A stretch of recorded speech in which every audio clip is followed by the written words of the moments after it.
말씀은 요한계시록 2장 12절에서 17절까지의 말씀입니다. 요한계시록 2장 12절에서 17절까지의 말씀입니다. 제가 봉독해 드리겠습니다. 버가모 교회의 심부름꾼에게 이렇게 써 보내어라. 날카로운 양날칼을 가지신 분이 이렇게 말씀하신다. 나는 내가 어디에 거주하는지를 알고 있다. 그곳은 사탄의 왕자가 있는 곳이다. 그렇지만 너는 내 이름을 굳게 붙잡고 또 내 신실한 증인인 안디바가 너희 곁 곧 사탄이 살고 있는 그곳에서 죽임을 당할 때에도 나를 믿는 믿음을 저버리지 않았다. 그러나 나는 내게 몇 가지 나무랄 것이 있다. 너희 가운데는 발람의 가르침을 따르는 자들이 있다. 발람은 발락을 시켜서 이스라엘 자손 앞에 올무를 놓게 하고 우상의 제물을 먹게 하고 음란한 일을 하게 한 자다.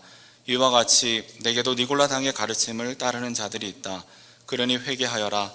만일 회개하지 않으면 내가 속히 너희에게로 가서 내 입에서 나오는 칼을 가지고 그들과 싸우겠다. 귀가 있는 사람은 성령이 교회들에게 하시는 말씀을 들어라.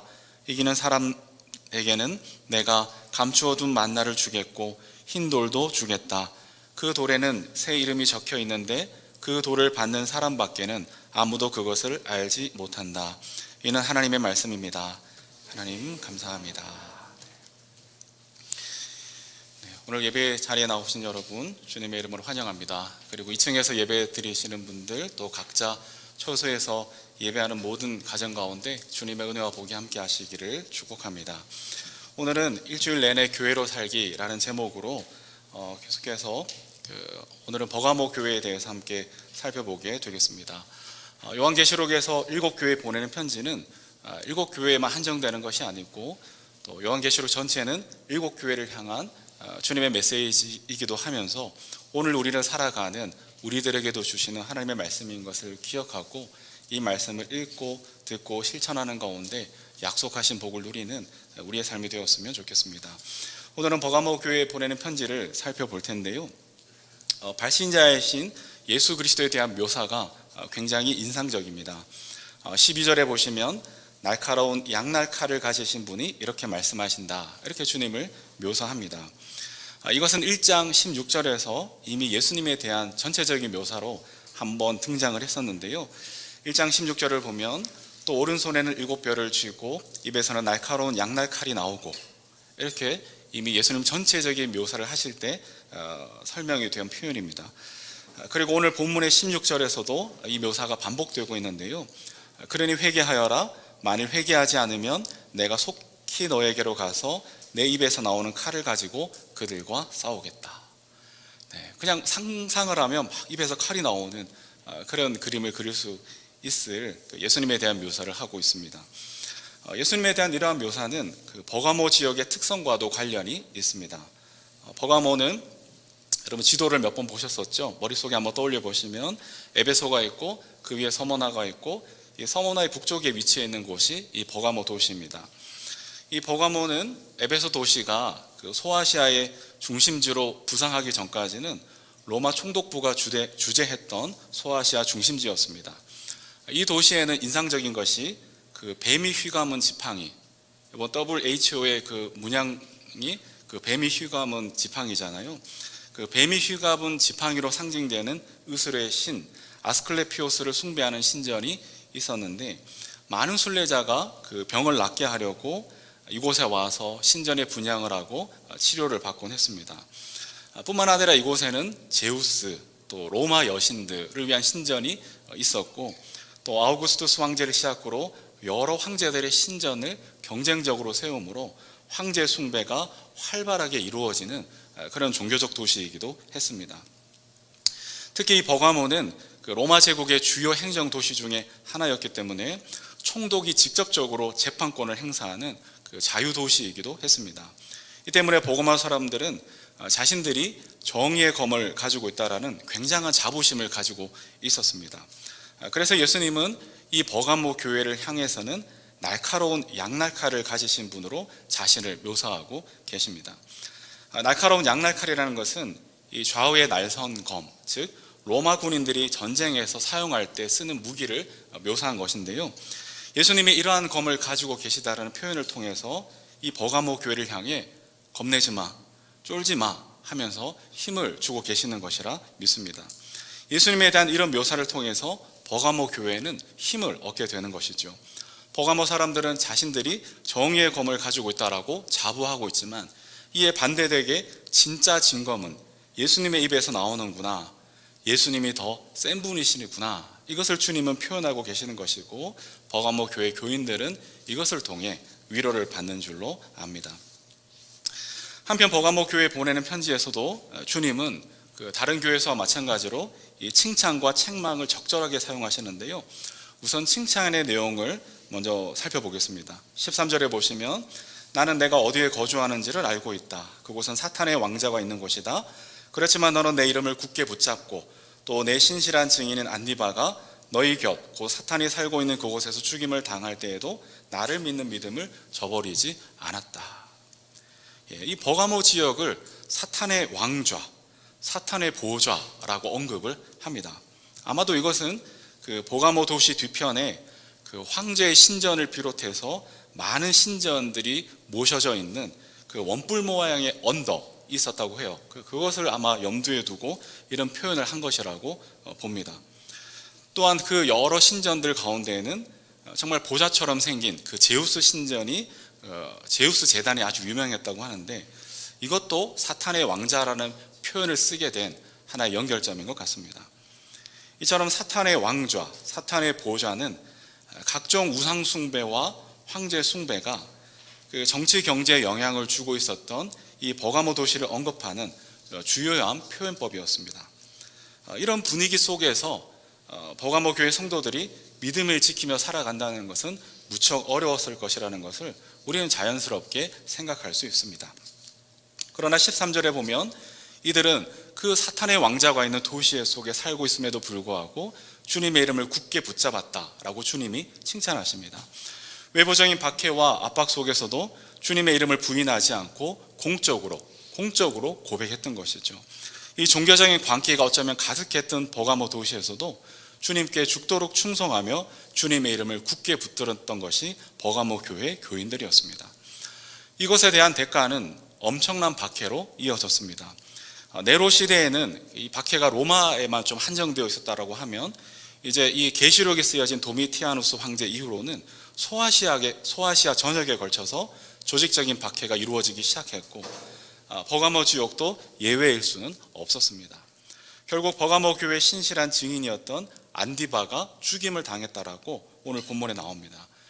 전승에 의하면 노수로 만든 황소 안에다가 갇혀서 불에 다 죽었다고 합니다. 그러니까 노수로 만든 황소 안에 집어넣어서 서서히 달구어서 삶아서 이 사람을 죽인 것이죠. 그렇게 안디바는 순교의 제물이 되었습니다. 놀라운 것은 그런 일이 일어났음에도 불구하고 버가모 교회 교인들은 믿음의 자리를 저버리지 않았습니다. 예수님의 제자들도 뿔뿔이 흩어졌는데 버가모 교인들은 여전히 믿음의 자리를 지켰고, 주님은 이것을 칭찬하고 계십니다. 버가모 교회를 향한 주님의 칭찬을 보면서 우리는 마음에 큰 위로를 받습니다. 마태복음 10장 32절에 보면 누구든지 사람 앞에서 나를 시인하면 나도 하늘에 계신 내 아버지 앞에서 그를 시인할 것이요 하셨는데, 버가모 교회가 주님의 이름을 굳게 붙들고 믿음의 자리를 지켰더니 버가모 교회를 칭찬해 주시고, 특히 요한계시록에 통틀어서 안디바의 이름을 기억해 주시는 모습을 보게 됩니다. 내 신실한 증인 안디바라고 이름을 불러주십니다. 예수님의 이름을 붙들었는데 주님이 나의 이름을 불러주시는 것이죠. 이것이 의미하는 바가 뭘까? 그의 죽음이 결코 헛되지 않았다라는 뜻입니다. 믿지 않는 눈으로 볼 때야 노수로 만든 그 황소 안에서 달구어져 죽는 것이 어떤 영광이 있겠습니까? 얼마나 공허한 죽음이지 않았을까요? 신앙생활의 결과가 고작 이것뿐이었던가? 지금까지 내가 바람을 잡는 일을 했던 것인가? 그 의심과 회의가 들 수도 있었지만 주님의 이름을 붙들고 살아가는 그리스도인들에게 그 죽음은 결코 헛되지 않았다는 것을 주님께서 확인시켜 주시는 것입니다.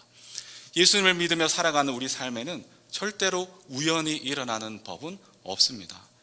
전도서 7장 14절을 개역 개정칸으로 보니까 형통한 날에는 기뻐하고 곤고한 날에는 되돌아보아라. 이 두 가지를 하나님이 병행하게 하사 사람이 그의 장래일을 능히 헤아려 알지 못하게 하셨느니라.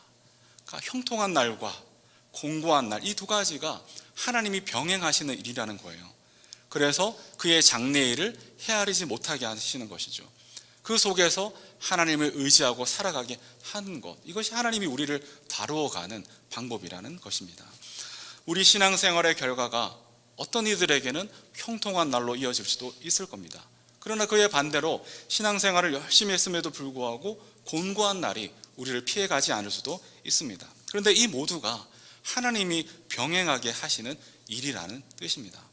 우연은 없다는 것이죠. 성도는 오늘 우리 시대처럼 믿음으로 말미암아 복된 삶을 가시적으로 살아갈 수도 있고, 혹은 이 안디바의 순교를 당하게 되는 일이 일어날 수도 있습니다. 모두가 주님의 손안에 있는 것이죠. 중요한 것은 형통한 날에만 교회를 사랑하시고 나를 기억하시는 것이 아니라 순교의 제물로 죽임을 당할 바로 그때에도 여전히 안디바의 이름을 기억하고 불러주시고 기록해 주신다라는 사실입니다. 결국 주 안에서 헛된 신앙의 삶은 없습니다. 예수 믿는 우리에게 우연히 일어나는 법은 없는 것이죠. 모든 것이 알파와 오메가이신 하나님의 섭리 가운데 있는 것이고, 궁극적 결과는 은혜로 이어지게 될 겁니다. 그러므로 형통한 날에는 기뻐하고 서로 공고한 날이 오더라도 실망하지 않고 더더욱 주님의 이름을 더욱 붙잡고 나아가야 하는 것이죠. 주님의 이름을 굳게 붙잡으니 주께서 안디바의 이름을 기억하셨듯이 우리의 이름을 지켜주십니다. 세상 속에서 나의 이름이 잊혀지는 것이 아니고 주님이 우리의 이름을 기억하시고 붙드시고 지켜주십니다. 다시 말하면 하나님을 향한 믿음의 고백이 결코 헛되지 않고 더할 나위 없는 영광된 일이라는 것을 우리는 확인받을 수가 있습니다.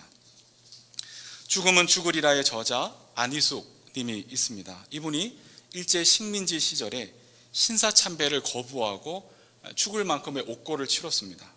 근데 다른 분들은 많이 순교를 하셨는데 이분은 해방이 되는 바람에 감옥을 나오게 되었습니다. 살아서 나왔으니 얼마나 기쁘고 좋았을까. 그런데 이분이 하나님께 원망을 했다고 합니다. 하나님, 섭섭해요. 왜 저는 순교의 제물로 받지 않으셨나요? 이렇게 원망을 했다고요. 그 기록들을 쭉 보면서 믿음의 수준이 다르구나, 믿음의 수준이 다르구나, 이런 도전을 받기도 했습니다. 어떻게 일이 가능할까? 주님의 이름을 굳게 붙들었기 때문에 가능했던 신앙의 열매라고 저는 생각합니다. 사랑하는 여러분, 버가모 교회 공동체의 믿음이 우리의 믿음이 되기를 소원하고 계십니까? 안디바의 순교적 삶이 거룩한 부담감으로 다가오고 계십니까? 그렇게 하셔야 합니다. 그렇게 되어야 할 줄로 믿습니다. 그렇게 주님의 이름을 붙드는 자들마다 주님이 이름을 불러주시고 기억하시고 마지막 날에 우리의 영혼을 두 팔 벌려 활짝 맞아주실 것입니다. 그런데 이 안디바의 순교와 버가모 교회의 믿음이 한없이 우리에게 위로와 또 한편으로 도전이 되면서 또 동시에 부끄러움을 저는 느끼게 됩니다. 만일 나의 사랑하는 교회에 이런 일이 일어난다면 어떻게 될까요? 제가 만일 순교를 당하게 되면 여러분의 믿음은 활활 더 불타오를까요? 높은 뜻 숭의교회 시절에 특별 새벽 기도회가 있었습니다. 김도 목사님이 안식년을 떠나시고 이제 특별 새벽 기도를 했는데, 그때는 이제 부목사들이 그 주간에 설교를 했습니다. 제가 첫날에 설교를 하다가 바로 이 자리에서 설교 끝나고 옆으로 이렇게 쓰러지는 그런 장면을 연출해 드렸습니다. 어느 권사님이 나중에 이런 얘기를 해주시더라고요. 평생에 걸쳐 기도했던 것보다 더 많이 기도했다고. 한편으로는 죄송하기도 하고 얼마나 또 감사하고 또 힘이 되었는지 모르겠습니다. 가만히 생각해 보니까 목사가 설교하다 쓰러지니 한편으로 교회에 큰 은혜가 되는구나, 그런 생각들을 해보기도 했는데요. 안디바가 순교를 당하니 우리에게 도전이 되는구나, 이런 믿음의 삶도 가능하구나, 안희숙님을 보면서 그런 고백도 가능하구나, 이렇게 우리가 생각하지만 만일에 우리들 자녀 중에 이런 순교를 끔찍하게 당하게 되면 우리의 믿음은 어떻게 되는 것일까요? 예전에 어느 교회에서 중동으로 선교를 떠났다가 무장단체에게 피납을 당하는 일이 있었습니다. 결국 인솔자이신 목사님이 죽임을 당하셨는데 그분은 저의 신학교 동기였습니다. 그의 죽음을 보면서 그 어린 자녀들 또 동기들이 다 모여서 함께 죽음을 슬퍼하면서 그러나 마음 깊이 한편으로는 그나마 다행이다, 이런 마음이 우리들에게 공감이 되었습니다. 거기에서 누군가 차례대로 죽을 텐데 누군가 죽어야 한다면 누가 죽어야 했던 것일까? 결국 목사가 제일 먼저 죽어서 다행이다, 그런 얘기들을 나누었었습니다. 근데 안타깝게도 그 동기 목사 외에도 청년 한 명이 죽임을 당했습니다. 그의 부모님은 교회를 제대로 다니지 않았던 분으로 저희가 기억하는데 이후로 그 교회는 큰 어려움을 여러 가지로 내외적으로 겪었었다는 말을 들었었습니다. 그러면 믿는 우리는 좀 다르게 반응할 수 있을까요? 저는 안 그럴 수 있을 것이라 자신했습니다. 전에도 자주 말씀드렸지만 독일에서 처음 귀국했을 때 참 모든 것을 다 잃어버린 느낌이었습니다. 그리고 제일 중요한 건 내 삶의 전부였던 교회를 잃어버렸습니다. 그래서 교회에도 다닐 수나 있을까 싶을 정도의 영혼의 깊은 밤은 너무나 짙고 어두웠습니다. 그런데 어느 순간부터 그 영혼의 깊은 밤을 지나면 지날수록 어느 순간부터 눈에서 비늘이 벗겨지는 느낌이 들었습니다. 그동안의 믿음이 잘못되었다는 뜻은 아니고 믿음의 새로운 차원으로 진입하는 것 같은 그런 생각이 들었습니다. 그래서 믿음의 등급 수준이 있다는 말이 절대 아니고 하나님께서 나를 믿음의 새로운 차원으로 인도하시는구나 라는 생각들을 지울 수가 없었습니다. 돌이켜보면 값없는 하나님의 은혜를 늘 말해왔지만 그 믿음의 방점은 늘 나 자신에게 있었습니다. 내가 믿는 것이었죠. 저는 모태신앙이었고 술, 담배는 입에도 대지 않았었고 저는 욕도 안 했습니다. 그래서 군대 가서 제일 힘들었던 게 그 처음과 같이 욕으로 가득한 그 시간들이 너무나 힘들었었어요. 아이들이 저한테 물어봤습니다. 아빠는 대학 다닐 때 열심히 공부했어? 저는 당당하게 아니. 그러면 뭐 했어? 물어보길래 교회 열심히 다녔어. 정말 저는 일주일 내내 교회에서 살았던 것 같아요. 그때는 신대원 간다는 생각도 없었는데 근데 그것이 나도 모르게 나의 의가 어느 순간부터 되어버렸고 이만한 믿음이 흔치 않다라는 자부심을 내 마음속 깊이 숨겨두었습니다. 그러나 그 영혼의 어두운 밤을 지나면서 산산조각 다 깨뜨려지는 것을 경험했습니다. 불꽃 같은 눈으로 나를 살피시는 주님께 결국 항복할 수밖에 없었죠. 마침내 하나님이 먼저 믿음을 주셔야 내가 믿는구나 라는 사실이 가슴 절절하게 저에게 다가왔습니다. 이사야 49장 1절에 보니까 태에서부터 나를 부르셨고 내 어머니의 복중에서부터 내 이름을 기억하셨다라고 한 그 이사야 예언의 말씀이 너무나도 선명하게 깨달아졌습니다.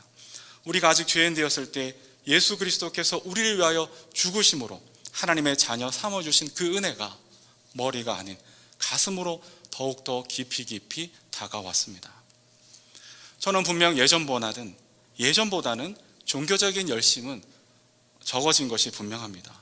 예전에는 정말 하루에 3시간씩 기도하기도 했고 성경도 15장씩 읽고 매일 묵상을 하면서 묵상을 하지 않으면 아침을 먹지 않겠노라 이런 결단 가운데 살기도 하면서 스스로를 채찍질하며 살았습니다. 그러나 지금은 그렇게까지는 못합니다. 이렇게 말해도 이재철 목사님 조언처럼 더 많이 하려고 노력을 하고 있습니다.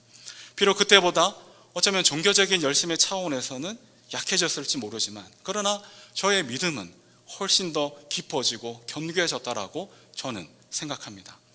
어떻게 감히 그런 이야기를 할 수 있을까 싶으시겠지만 더 이상 내가 믿어서 믿는 것이 아니라 하나님께서 내게 믿음을 주시기에 믿을 수 있다라는 이 놀라운 은혜를 더 깊이 알아가서입니다.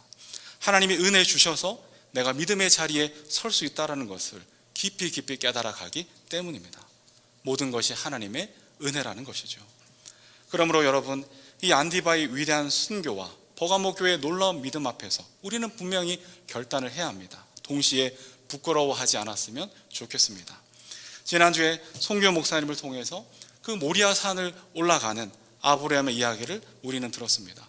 어떤 사람들은 이삭을 바치는 그 아브라함의 영웅적 믿음을 칭송하지만 그러나 어떤 이들은 아브라함을 그런 믿음의 자리까지 이끌어 가시고 만들어 가시는 하나님의 열심에 대해서 이야기합니다. 저는 점점 더 후자의 마음이 기울어져 가고 있습니다. 아브라함을 불러내시고 불신앙 수성이었던 그 아브라함을 붙잡으셔서 마침내 이삭을 내어놓는 자리까지 이끌어 가신 것은 아브라함의 영웅적 믿음의 승리가 아닌 하나님의 열심이요 하나님의 승리였다라는 사실입니다. 그렇다고 하면 우리에게도 여전히 소망이 있는 줄로 압니다. 나의 의가 아닌 하나님의 은혜가 우리를 믿음의 사람으로 빚어 가실 것이기 때문입니다. 그러니 다만 겨자씨 같은 믿음이라도 우리에게 믿음에 더하여 주시기를 간구할 수 있어야 하겠습니다. 당장에는 이 안디바의 순교와 버가모 교회의 믿음이 우리에게는 턱없이 부족해 보일지라도 믿음의 선한 싸움을 포기하지 말고 싸워나가야 할 겁니다. 확신하건대 주님께서 우리의 삶에도 분명히 이 아브라함의 믿음, 안디바와 버가모 교회가 보여준 이 믿음이 우리 삶의 아름다운 열매로 맺어지게 하실 것입니다. 버가모 교회를 이렇게 칭찬하신 주님은 이어서 이 칭찬으로 다 끝나면 좋은데 몇 가지 꾸중을 이어서 하십니다. 그래서 14절과 15절에 보면 그러나 나는 내게 몇 가지 나무랄 것이 있다. 너희 가운데는 발람의 가르침을 따르는 자들이 있다. 발람은 발락을 시켜서 이스라엘 자손 앞에 올무를 놓게 하고 우상의 제물을 먹게 하고 음란한 일을 하게 한 자다. 이와 같이 내게도 니골라 당의 가르침을 따르는 자들이 있다. 여기서 특징적인 게 이제 발람의 가르침과 니골라 당의 가르침이 나옵니다. 여기서 이제 동일한 뜻으로 쓰이고 있는데요. 발람의 가르침이란 무엇일까? 간단히 살펴보면 민수기 22장에서 24장에 보면 이런 이야기가 나옵니다. 모압 왕 발락이 예언자인 발락에게 이스라엘 백성을 저주하는 예언을 하도록 3번이나 부탁했습니다. 그러니까 발락이 발람에게 이스라엘 자손 저주해달라고 3번이나 부탁했습니다. 하지만 예언자 발람이 하나님의 지시로 인해서 발락의 기대와는 다르게 저주가 아닌 축복이 자꾸 입에서 나갑니다. 여기서 이제 발람이 회개하고 돌이키면 되는데 돈에 눈이 멀어서 한 가지 꾀를 냅니다. 어떤 꾀를 내냐 하면 모압 여자들을 시켜서 이스라엘 남자들을 꿰어내어서 범죄하게 합니다. 그것이 민수기 31장 16절에 기록되어 있는데요. 이 여자들이야말로 여기서 이제 모압 여자들을 가리킵니다. 부올에서의 그 사건 때에 발람의 말을 듣고 이스라엘 자손을 꿰어 주님을 배신하게 하고 주님의 회중에 연병이 일어나게 한 바로 그 사람들이요. 이런 일이 일어났었습니다. 이처럼 발람의 꾀로 인해서 이스라엘은 음행을 하게 되고 우상의 제물을 먹고 또 그 우상과 연합하게 되는 그러한 일들이 일어났습니다. 그래서 민수기 25장 1절에서 3절에 보면 이렇게 보도하는데요. 이스라엘이 시뜸에 머무는 동안에 백성들이 모압 사람의 딸들과 음행을 하기 시작하였다. 모압 사람의 딸들이 자기 신들에게 바치는 제사에 이스라엘 백성을 초대하였고 이스라엘 백성은 거기에 가서 먹고 그 신들에게 머리를 숙였다. 그래서 이스라엘은 바알 부올과 결합하였다. 주님께서는 이스라엘에게 크게 진노하셨다.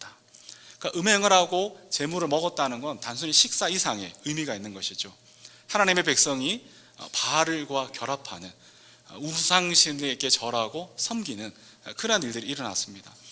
이 사건으로 인해서 이스라엘 진중에 연병이 발생하게 되었고 이스라엘 자손 24,000명이 죽임을 당했습니다. 이것 때문에 유대인 공동체 안에서는 이 발람이라는 얘기가 나오면 이 발람은 이스라엘 공동체를 해친 거짓 예언자로 규정되는 그런 전통이 일어나게 되었습니다. 정리하자면 이 발람의 가르침이라는 것은 결국 하나님의 백성들의 이중적인 삶을 말합니다. 하나님을 섬긴다고 하면서도 여전히 우상의 제물을 먹고 음란한 일을 하며 우상을 섬기는 것을 발람의 가르침을 따른다고 하는데요. 그런데 15절에 보니까 이 발람의 가르침은 곧 니골라당의 가르침과 동일하다 이렇게 이야기를 합니다.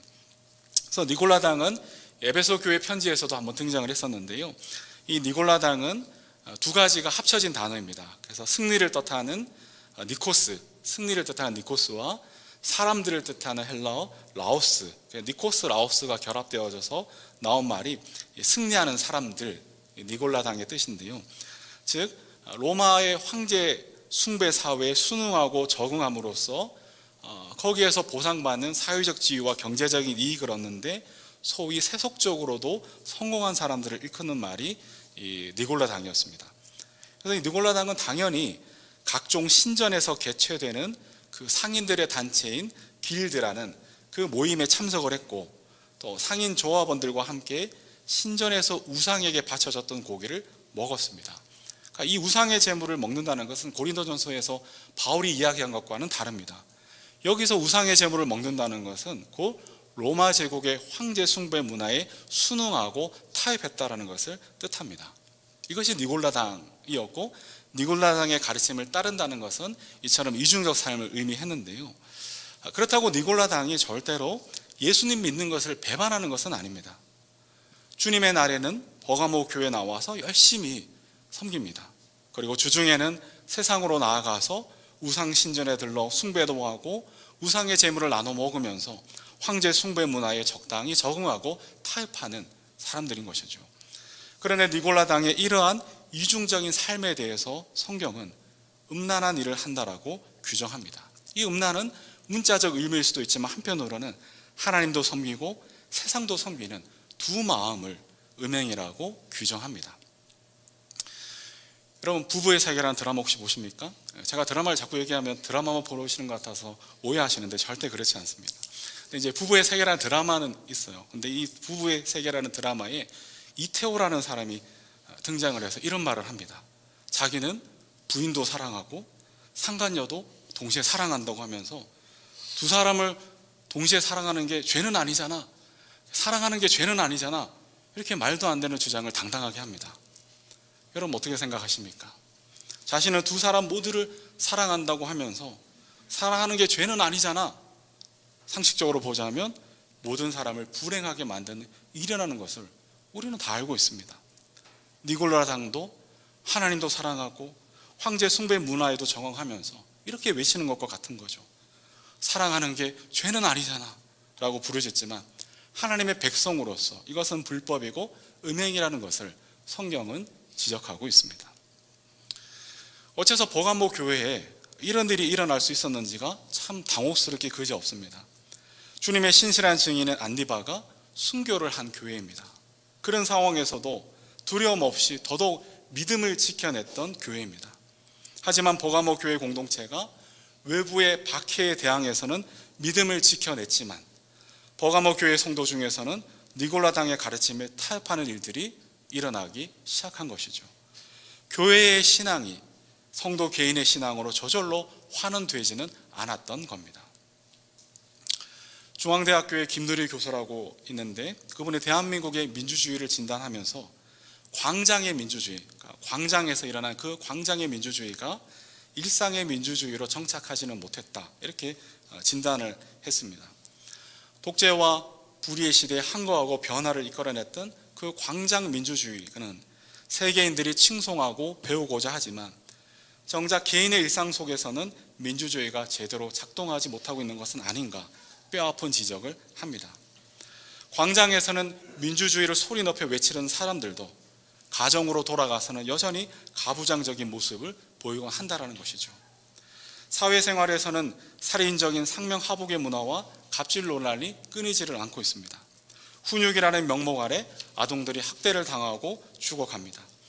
여권 인권이 신장되었다고 하지만 아직도 백주 대낮 길거리에서 폭행을 당하고 때로는 죽어가는 우리의 딸들이 곳곳에 넘쳐나고 있습니다.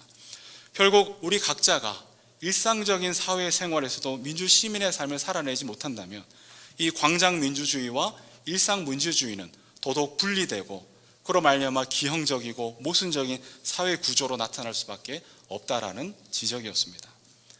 마찬가지로 교회 공동체의 신앙을 생각해 봅니다. 교회 공동체의 신앙이 기계적으로 개인의 신앙을 담보해 주는 것은 아니라는 말입니다. 좋은 공동체 안에서 양육을 받는 것은 너무나 중요하지만 그러나 저절로 개인의 신앙으로 이어지지는 않더라는 것이죠. 좋은 공동체 안에서 양육을 받는 것이 너무나 중요하지만 여전히 개인이 싸워가야 하는 몫은 남아 있는 것이죠. 예수 그리스도의 십자가를 지고 그리스도의 남은 고난을 채워가는 일들이 우리 개인의 삶 속에 일어나야 하는 것이죠. 버가모 교회 성도 일부는 이것에 실패했던 것 같습니다. 박해에 맞서 순교하는 그 공동체의 신앙이 저절로 자신의 신앙이 되는 것은 아니라는 것을 알지 못했습니다. 버가모 교회 다니면 저절로 안디바의 순교적 신앙이 생기는 줄로만 알았던 것은 아닌지, 각자 삶에서 순교적 신앙의 삶을 살아내야 하는데 어쩌면 버가모 교회 교인이라는 것에만 안주한 나머지는 니고달당의 가르침을 따라서 일주일의 나머지는 세상과 짝하며 살았던 것은 아닌지 생각해 보게 됩니다. 이 버가모 교회를 보면서 섣불리 비난하기가 어렵습니다. 우리 중에 얼마나 이 주님의 나무라심에 대해 자유로울 수가 있을까요? 극심한 박해의 시기에는 오히려 모든 것이 선명합니다. 선과 악은 분명해 보이고 신앙과 배도의 길은 분명합니다. 지금은 어떻습니까? 박해는 없지만 더 큰 유혹과 타협이 우리 앞에 도사리고 있습니다. 하나님과 재물을 겸하여 섬길 수 없다라고 못 박으셨지만 재물의 무차별적인 공격을 막아내는 일은 쉽지가 않습니다. 돈이 점점 더 세상의 주인이 되어가고 있습니다. 우리조차도 돈이 없으면 살 수 없는 세상이 되어가다 보니 돈이 권력이 되어가고 있고, 돈이 실력이 되어가고 있고, 돈이 급기야 하나님의 자리에까지 오르고 있는 일들이 비일비재하게 나타납니다. 최후의 보루가 되어야 할 교회마저도 속설없이 당하는 모습을 보면서 희망은 어디에 있는가 외치게 됩니다. 교회 대물림의 문제가 교회 전체를 흔들고 있지만 이것도 알고 보면 아무리 좋은 명분을 갖춰 놓더라도 그 내면에는 결국 돈 문제가 얽혀 있다는 것을 부인할 수가 없는 것이죠. 이와 같이 버가모 교회의 문제점이 오늘 살아가는 우리들에게도 고스란히 드러나는 것 같습니다.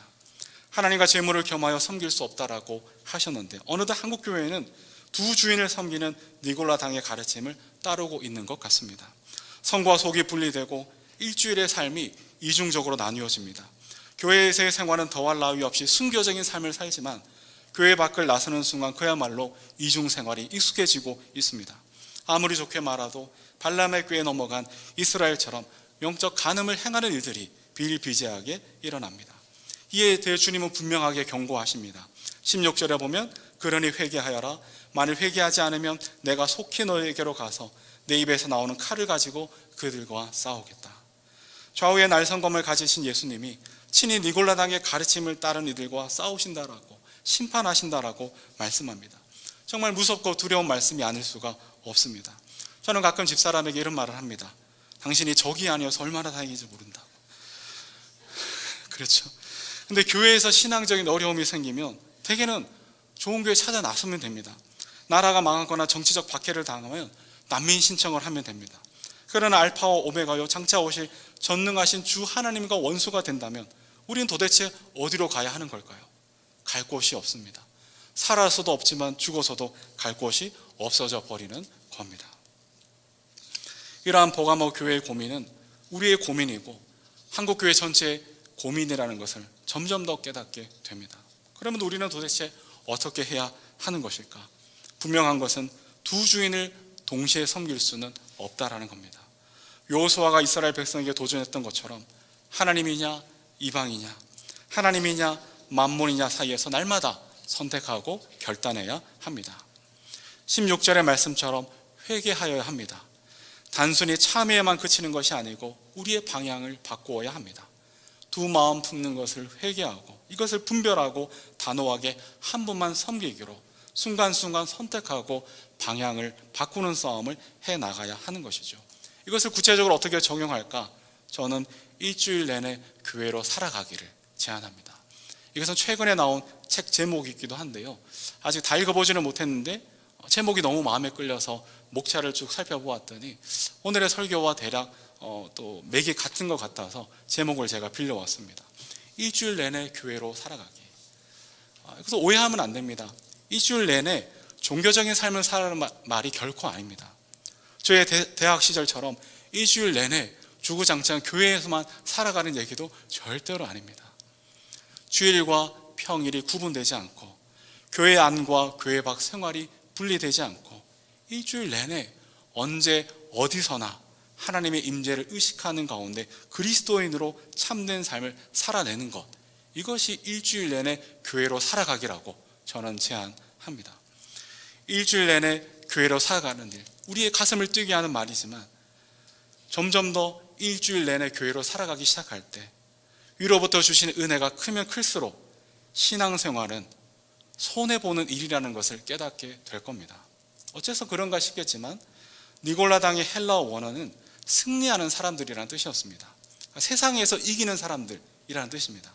하나님과 재물을 겸하여 섬기는 가운데 교회에서도 승리하고 세상 가운데서도 성공을 추구하는 이들이 니골라당의 가르침입니다. 그러나 우리 주님은 산상수훈에서 전혀 다르게 가르치셨습니다. 마태복음 5장 39절에서 42절을 보면 그러나 나는 너희에게 말한다. 악한 사람에게 맞서지 말아라. 누가 내 오른쪽 뺨을 치거든 왼쪽 뺨마저 돌려대어라. 너를 걸어 고소하여 내 속옷을 가지려는 사람에게는 겉옷까지도 나누어 주어라. 누가 너더러 억지로 오리를 가자고 한다고는 심리를 같이 가주어라. 내게 달라는 사람에게 주고 내게 꾸려고 하는 사람을 물리치지 말아라. 가만 읽어보시면 그야말로 지는 법을 가르치시고 실패를 가르치시고 급기야 손해보라고 하십니다. 그리고 이것이 바로 신앙의 본령이라고 산상수훈을 통해서 우리에게 말씀하고 계십니다. 주님은 그렇게 사셨습니다. 무기력하게 십자가를 지시고 죽으셨습니다. 내려오라고 조롱하는 그 소리에도 불구하고 십자가에서 죽으셨습니다. 누가 보아도 실패한 메시아 운동이었고 누가 보아도 가망이 없는 하나님 나라 운동이었습니다. 그런데 바로 여기에 하나님의 놀라운 역설적 신비가 일어나게 된 것이죠.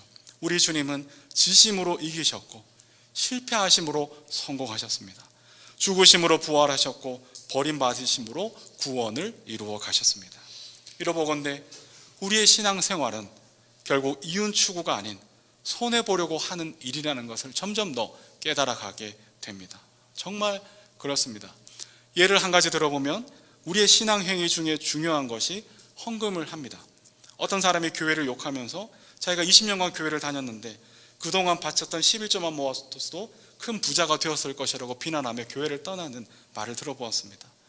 안타깝지만 믿음을 오해한 것입니다. 신앙생활은 손해보는 일입니다. 우리가 왜 헌금을 할까요? 내 물질이 있는 곳에 마음이 있다고 하신 주님의 말씀처럼 헌금에 우리의 마음을 담는 고백입니다. 세 가지 고백이 있는데 첫째는 나의 모든 것은 하나님이 주셨다는 고백이고 두 번째는 하나님과 재물 사이에서 오직 하나님만이 내 삶의 주인이시다라는 고백입니다. 그리고 마지막으로 우리에게 맡겨주신 공동체와 세상을 섬기겠다라는 결단이 그 헌금에 담겨 있습니다. 그런데 이것은 당장에는 이익이 아닙니다. 거기에서 어떤 보상도 나오지 않습니다. 당장에는 금전적 손해를 보는 일이지만 손해를 보는 일을 하는 것, 그것이 신앙의 모습이고 고백이라는 것이죠. 이처럼 조금만 생각해 보아도 신앙생활은 손해를 보려 하는 일인데 당연히 두 마음을 품고서는 해낼 수가 없습니다. 영적인 배수진을 치고 퇴로를 차단해야 합니다. 표대를 향하여 달려가는 이외에는 방법이 없습니다. 그런데 이것은 어리석은 일도 아니고 패배하는 일도 아니고 마침내 승리하는 유일한 하나님의 식과 방법이라는 것이죠. 자기의 십자가를 지고 그리스도의 남은 고난을 채워가는 순교적 삶이라는 뜻입니다. 성도는 바로 이 싸움을 해야 합니다. 이 무신론적 세상에서 일은 분명 순교적인 각오와 실천 없이는 불가능한 일이 되어가고 있습니다. 하지만 돌이킬 수는 없습니다. 이것이냐 저것이냐 사이에서 일주일 내내 교회로 살아가는 일을 반드시 우리는 해내야 하는 것이죠. 여기에 중간은 없더라는 겁니다. 열왕기상 18장 21절에 보면 그러자 엘리야가 그 모든 백성 앞에 나서서 이렇게 말하였다. 여러분은 언제까지 양쪽에 다리를 걸치고 머뭇거리고 있을 것입니까? 주님이 하나님이면 주님을 따르고 바알이 하나님이면 그를 따르십시오. 그러나 백성들은 한마디도 그에게 대답하지 못하였다. 중간은 신앙생활에서 중간은 없다는 겁니다. 하나님이냐 바알이냐 그 사이에서 선택하고 결단하고 살아내야 하는 것이죠. 여러분 생각보다 시간이 얼마 남지 않았을 수도 있습니다. 천국과 지옥이 갈라지는 날은 역사의 종말일 수도 있지만 혹은 개인의 죽음의 때 반드시 우리에게 찾아옵니다. 엘리야의 말을 빌어서 언제까지 양쪽에 다리를 걸치고 머물거리고 있을 겁니까? 라고 우리 자신과 교회에 도전해야 합니다. 아무쪼록 나의 사랑하는 교회 우리 모두는 이것이냐 저것이냐 사이에서 일주일 내내 교회로 살아가는 이 일에 승리하는 우리 모두가 되시기를 주님의 이름으로 축복합니다. 그런데 일주일 내내 교회로 살아가면서 세상 속에서 믿음의 선한 싸움을 해나가려면 무엇보다 우리의 손에 무기가 있어야 합니다. 16절에 보니까 예수님도 무기를 가지고 니골라당과 싸우겠다라고 하십니다. 주님의 입에서 나오는 칼을 가지고 싸우신다라고 합니다. 이 말을 버가모 교인들은 자연스럽게 이 말 속에서 에베소서 6장 17절의 말씀을 떠올렸을 것이라고 생각할 수 있습니다. 그리고 구원의 투구를 받고 성령의 검, 곧 하나님의 말씀을 받으십시오. 그러니까 성경에서 검과 말씀으로 표현되는 것 중에 말씀을 상징하는 것이 많이 있습니다. 그래서 히브리서 4장 12절에 보면 하나님의 말씀은 살아있고 힘이 있어서 어떤 양날칼보다도 더 날카롭습니다. 그래서 사람 속을 꿰뚫어 혼과 영을 갈라내고 관절과 골수를 갈라놓기까지 하며 마음에 품은 생각과 의도를 밝혀냅니다. 여기서 하나님의 말씀이 검과 양날칼로 비유되고 있다는 것을 확인할 수 있습니다. 실제로 예수님 입에서 나오는 것은 양날칼보다도 더 날카로운 하나님의 말씀이 주님의 입에서 나오시는 것이죠. 예수님도 이 말씀을 가지고 니골라당과 싸웁니다. 두 주인을 품는 이 니골라당의 가르침에 대항해서 하나님의 말씀으로 싸우십니다. 마태복음 4장에서도 예수님은 마귀의 유혹의 공격에 대해서 하나님의 말씀으로 싸우시고 이기셨습니다. 어쩌면 우리는 신앙의 선배들보다 훨씬 더 어려운 시대를 살아가고 있는지도 모릅니다. 핍박과 박해의 시기에는 찰나의 순간만 견디면 어쩌면 순교의 제물이 될 수 있었습니다. 지금은 일평생에 걸쳐서 이 영적인 싸움을 해나가야 합니다. 마귀가 하나님을 버려 이 말도 안 합니다. 다만 두 주인을 섬기는 건 어떠냐 이렇게 유혹합니다. 주일에는 하나님이 주인 되시는 교회 생활하고 평일에는 세상살이를 영리하게 해나가라고 합니다. 믿는 우리도 이 혼탁한 세상에서 영적 분별력을 갖기란 너무나 어렵고 힘듭니다. 나도 내가 왜 이러는지 너무나 모를 때가 많습니다. 그래서 우리는 무엇보다 주님의 입에서 나오는 칼, 성령의 검, 하나님의 말씀으로 무장하고 말씀으로 싸워나가야 하는 것이죠. 높은 숭의교회 시절에 나가 놀아라 하는 말이 유행이 된 적이 있었습니다. 나가 놀아라. 그래서 사회에서 통장, 반장 되면 집사로 임명해 준다 그런 말도 있었습니다. 그러니까 교회 내 신앙생활이 아니고 통장, 반장 해오면 집사로 임명해 준다 그런 말도 있었는데 아마 기존 교회들이 지나치게 성과 속을 분리한 것에 대한 하나의 대안이지 않았나 생각합니다. 그러면서 동시에 이런 말도 뒤이어서 유행을 했습니다. 밥 먹고 나가 놀아라. 주유소에서 기름 채우고 나가 놀아라. 병원에서 치료받고 다 나가 놀아라. 그러니까 나가 놀기는 하되 밥은 먹고 기름도 채우고 고침을 받고 나가 놀아라는 겁니다. 밥도 안 먹고 기름도 안 채우고 아픈 채로 무조건 나가 놀면 위험해진다는 것이죠. 우리가 세상을 마땅히 공부해야 되고 세상을 알아야 하지만 동시에 말씀에 능통한 자들이 되어야 한다는 뜻이죠. 그렇지 않으면 자칫 기준을 잃고 세상에 빠져버리고 말 것입니다.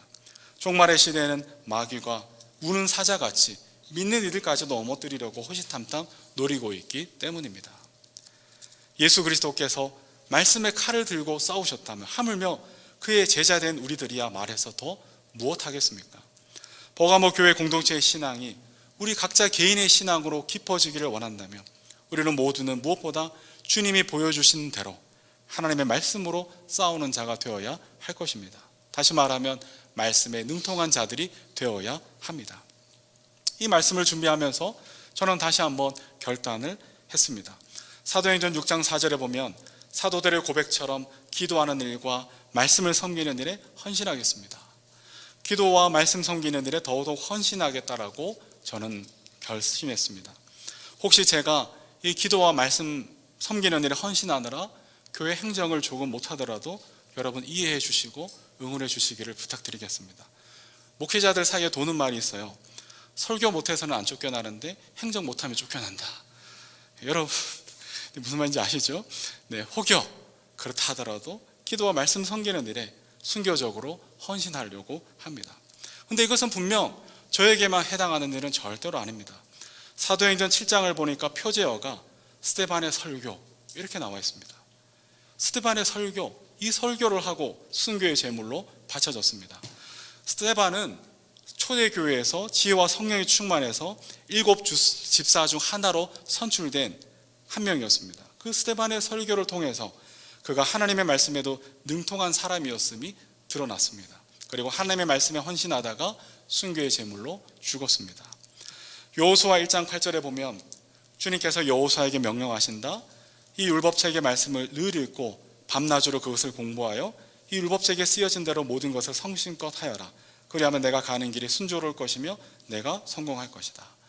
여호수아는 제사장이 아닙니다. 그는 일반 지도자였어요. 그에게 주님이 이런 명령을 주시는 겁니다.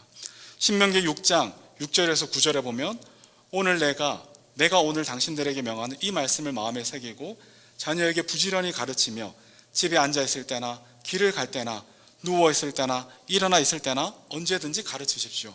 또 당신들은 그것을 손에 메어 표로 삼고 이마에 붙여 기호로 삼으십시오. 집 문설주와 대문에도 써서 붙이십시오.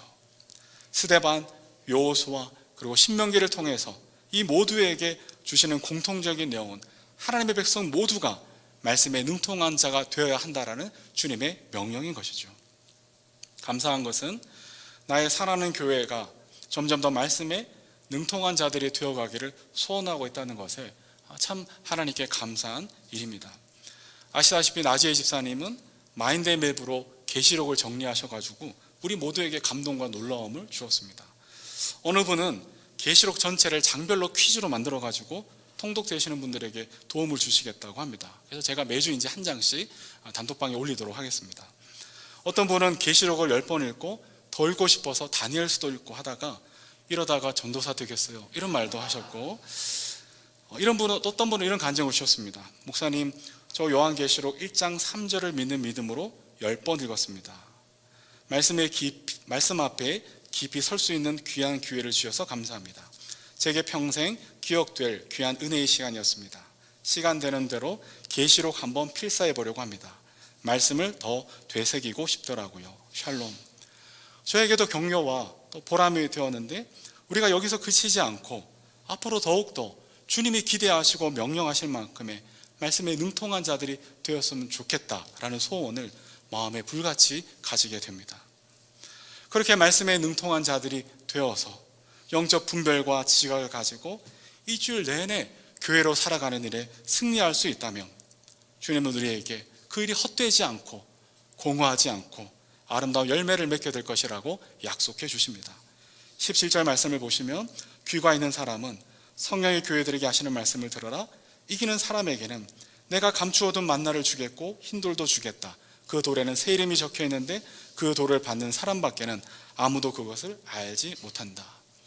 이 만나와 흰돌을 짧게 설명해 드리면 이 만나는 이스라엘 이 광야 생활 중에 먹었던 하늘로서 내리시는 양식이었습니다. 근데 이것이 요한복음 6장에서 예수님은 이 만나를 하늘에서 내리시는 빵으로 해석을 하시면서 예수님은 하늘에서 내린 만나, 즉 주님이 내려다 주신 그 빵은 다름 아니라 예수님 자신이었다라고 말씀하십니다. 그래서 요한복음 6장 35절에서 예수께서 그들에게 말씀하셨다. 내가 생명의 빵이다. 내게로 오는 사람은 결코 줄이지 않을 것이요 나를 믿는 사람은 다시는 목마르지 않을 것이다. 그래서 이 감추어둔 만나라는 것은 예수 그리스도 자신을 의미하고 있습니다. 그리고 흰돌은 그 당시에 흰돌이라는 게 뭐냐면 일반적으로 무죄 투표, 무죄 선고를 받을 때 받는 돌이 흰돌이었습니다. 그래서 반대로 검은 돌은 유죄가 있다 이렇게 이제 표시가 됐던데요. 이렇게 이제 무죄와 유죄를 가르는 표식이기도 했고 가끔은 입장권으로 쓰이기도 했습니다. 흰돌은 입장권이었던 거예요. 그래서 흰돌에 새 이름이 새겨져 있다는 것은 비록 그리스도인들이 이 황제 숭배의 국가에서는 죄인으로 취급받아서 순교를 당하지만 하나님의 나라에서는 의인인 것이고 더 나아가 하나님이 주시는 새 이름이 적혀있는 천국 입장권, 천국 시민권을 받는다라는 그 약속이 담겨져 있는 말입니다. 정리하자면 말씀에 능통한 자가 되어서 일주일 내내 교회로 살아가는 일이 손해보는 일이고 순교적인 자세가 각오가 있어야 하겠지만 그리 결코 헛된 일이 아니라는 겁니다. 종국에는 승리하는 일이고 만나를 받고 신도를 받는 하나님의 상급 가운데 들어가는 승리의 길이라는 것을 주님은 약속하고 계십니다. 주님과 함께 천국에서 영원한 생명을 누리는 하나님의 은혜의 자리라는 것이죠. 죽어서 갈 곳이 생기는 겁니다. 천국과 지옥이 갈라지는 그 마지막 밤에 영원한 천국에서 예수님과 함께 생명을 영원히 누리게 될 것입니다. 독일과 한국의 결혼식을 비교하자면 이제 코로나19로 인해서 한국의 결혼식도 어떻게 변할지는 모르겠지만 지금까지 독일과 한국의 결혼식을 비교해 보자면 독일 결혼식은 자녀들 자신들의 결혼식인 것 같아요. 그리고 한국 결혼식은 사실상 부모님 잔치일 때가 많습니다. 그러다 보니까 독일에서는 자녀들이 청첩장을 굉장히 제한적으로 자기들이 직접 나눠줍니다. 그래서 부모님한테도 청첩장을 줘요. 부모님한테 한 10장 정도 이렇게 주면 부모님도 10장만 이렇게 돌릴 수 있는 거예요. 설령 부모님이라도 그 초대장을 받지 못하면 부모님도 그 결혼식에 참여를 못하는 이런 일들이 우리나라에도 앞으로 일어나지 말라는 법은 없을 것 같습니다. 천국과 지옥이 이혼하는 그 세상의 마지막 밤에 우리에게 천국 입장권이 없다면, 이 흰돌이 없어진다면 다시 돌아갈 수도 없는 노릇이고 얼마나 난감한 일이 되겠습니까? 창세기 3장 9절에 하나님께서 아담을 부르시며 물으십니다. 아담아, 내가 어디에 있느냐? 아담아, 내가 어디에 있느냐? 동일한 질문 앞에 우리가 서 있다라고 믿습니다. 내가 어디에 있느냐? 안디바 순교의 자리에인가요? 버가모 교회 믿음의 자리에인가요? 모리아 산을 오르는 그 아브라함의 믿음의 자리인가요? 아니면 발람과 니골라 당의 길에 우리가 서 있지는 않습니까? 저희의 날성검과도 같은 그 주님의 말씀 앞에, 그 일도 양날 앞에 이번 한 주간 우리의 삶을 점검하고 돌이켜 볼 수 있었으면 좋겠습니다. 사탄의 왕자가 있는 세상 속에서 우리가 살아가지 않을 수는 없지만, 그렇기에 그 살아가는 일은 때로는 손해보는 일이고 순교적인 삶을 살아가는 일이지만, 그러나 끊을 것은 끊어내고 떠나보낼 것은 떠나보내는 결단이 있어야 하겠습니다. 나의 이름을 불러주신 주님의 이름을 굳게 붙들고 일주일 내내 성도의 삶을 순교적으로 살아내는 우리 모두가 되어야 합니다. 주님이 싸우시는 것처럼 우리도 싸워야 합니다. 우리도 싸워야 합니다. 어쩔 수 없다라는 말은 더 이상 통하지 않습니다. 죄는 내가 짓고 싶어 짓는 것이고 결국 내가 최종 사인하는 것이 죄입니다. 그렇다면 죽기까지 싸워야 하고 싸우다 죽으면 순교의 영광이라는 것을 우리는 기억할 수 있어야 합니다. 그것이 성도의 자세요, 버가모 교회 공동체를 통해서 우리에게 말씀하시는 주님의 뜻인 줄로 압니다. 여전히 부족하다라고 자책할 필요도 없습니다. 여전히 부족하다라고 빼앗긴 마음도 가질 필요 없고 부끄러워할 필요도 없습니다. 주님이 우리를 붙들고 계시기 때문입니다. 내가 믿어서 믿는 것이 아니고 하나님의 은혜와 열심히 우리를 응원하시고 우리를 믿음의 자료로 인도하시고 오늘 이렇게 하나님의 말씀을 나누게 하시는 줄로 압니다. 그러니 세상 앞에서 주눅들지 말고 내게 주신 믿음이 비록 겨자씨 같은 믿음일지라도 골리앗 같은 세상 속에서 그 믿음의 물맷돌을 날려보낼 수 있는 나의 사랑하는 교회와 우리 모든 성도들이 되어지시기를 바랍니다. 주님 오시는 날까지 그렇게 일주일 내내 교회로 살아가는 일에 순교적인 삶을 살아낼 수 있게 되기를 부탁드립니다.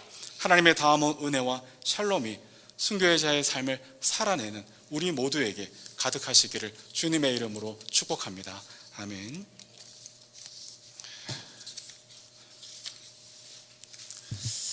이 시간 잠시